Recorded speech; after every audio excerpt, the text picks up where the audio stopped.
নমস্কার বন্ধুরা, কেমন আছেন সবাই? Welcome to my channel. আজকে আমি ভীষণ মজার দুইটি ভাজাভুজি আপনাদের সাথে শেয়ার করব। আমি নিয়েছি কাঁঠাল বিচি, আর কাঁঠাল বিচিগুলো আমি পাতলা পাতলা করে কেটে ধুয়ে নিয়েছি। আর আমি 2-3টে ছোট ছোট আলুও ধুয়ে ছিলে তারপর পাতলা করে কেটে নিয়েছি। আসলে আমি কাঁঠাল বিচি আর আলু এই দুইটা দিয়ে আজকে মজার ভাজা তৈরি করব। এজন্য আমি প্রথমে কাঁঠাল বিচিগুলোকে সিদ্ধ করে নিব। আমি একটু জলে লবণ দিয়ে দিয়েছি। এবার জলটা উতলে আসলে কাঁঠাল বিচিগুলো আমি দিয়ে দিয়েছি। আর কাঁঠাল বিচিটা আমি মোটামুটি ভালো করেই সিদ্ধ করে নিব। কাঁঠাল বিচিটা আমার সিদ্ধ করা হয়ে গেছে, এবার আমি তুলে নিব। আসলে এই ভাজিটা মানে কি বলবো বন্ধুরা, আপনারা না ভেজে খেলে বুঝতে পারবেন না, যে এটা কেউ বুঝতেই পারবে না, না বললে যে এটা কি আপনি খাওয়ালেন। আমি আমার পাশের বাড়ির 2 ভাবিকে খাওয়াইছি, কিন্তু ওনারা বুঝতেই পারেননি যে এটা আসলে কি। আমি তো ভাত দিয়ে খেয়েছি, তবে ভাতের সাথে ছাড়াও বিকেলে চায়ের সাথে এভাবে আপনারা ভেজে খেয়ে দেখতে পারেন, দারুণ লাগবে, খুবই দারুণ লাগবে। এবার আমি নিয়েছি ময়দা, আর এর সঙ্গে আমি দিয়ে দিলাম হলুদ গুঁড়ো, মরিচ গুঁড়ো আর ধনিয়ার গুঁড়ো। মরিচ গুঁড়োটা আমি খুবই কম দিয়েছি, কারণ বাচ্চারা খাবে এজন্য। আর ময়দাটা আমি রেডি করে কিছুটা কমিয়ে নিলাম, কারণ এই বলেই আমি এই কাঁঠাল বিচিগুলোকে ভাজার জন্য একটু মেখে নেব।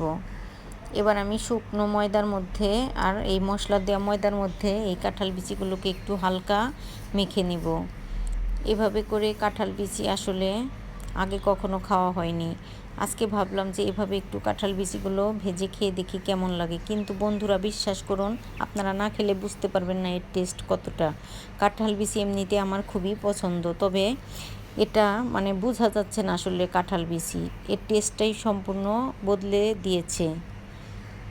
আমি ঠিক এই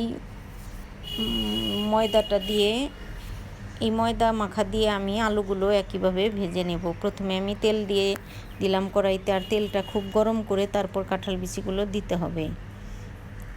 আসলে বিকেলের নাস্তায় চায়ের সাথে একদম জমে যাবে, দারুণ লাগবে খেতে।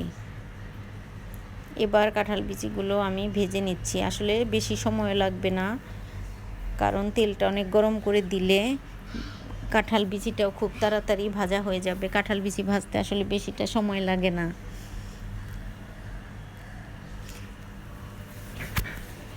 3-4 মিনিট সময় আমার লেগেছে। এবার আমি কাঁঠাল বিচিগুলো তেল থেকে তুলে নিচ্ছি। দেখুন বন্ধুরা, কালারটা কত সুন্দর আসছে, আর খেতেও সত্যি দারুণ লাগবে। যাদের কাঁঠাল বিচি পছন্দ না, তারাও এইভাবে কাঁঠাল বিচি খেয়ে দেখবেন, বুঝতেই পারবেন না যে আপনারা কি খাচ্ছেন।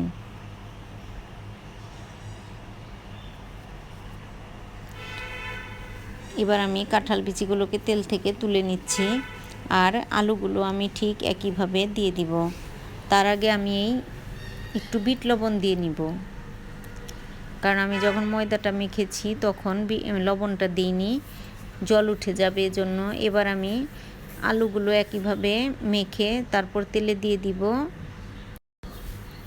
আর একইভাবে আমি আলুগুলোকেও তেলের মধ্যে ভেজে নেব।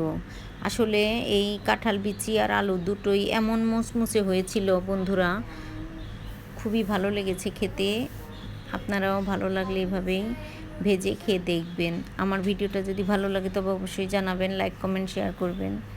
ভালো লাগলে আমার ইউটিউব চ্যানেলটা সাবস্ক্রাইব করবেন, আমার ফেসবুক পেজটি ফলো করবেন। ভিডিওটি দেখার জন্য সবাইকে অসংখ্য ধন্যবাদ। আলুগুলো আমার ভাজা হয়ে গেছে, এবার আমি তেল থেকে তুলে নিব। এবার আমি বাকি যে আলুগুলো আছে সেগুলোকেও একইভাবে ভেজে তুলে নিচ্ছি। আপনাদের যদি ভালো লাগে শেয়ার করলে অন্যান্য ভাইয়া আপুরাও এই ভিডিওটা দেখতে পারবেন, এজন্য ভালো লাগলে শেয়ারটা করে দেবেন, তাহলে আমার ভিডিও করা সার্থক। এবার দেখুন বন্ধুরা কতটা মুচমুচে হয়েছে, আর কাঁঠাল বিচির কথা তো বললামই না। একবার ভেজে এভাবে খেয়ে দেখবেন, তাহলে বুঝবেন কতটা মজা। দুটো ভাজাভুজি আমার হয়ে গেছে। সবাই খুব ভালো থাকবেন, সুস্থ থাকবেন।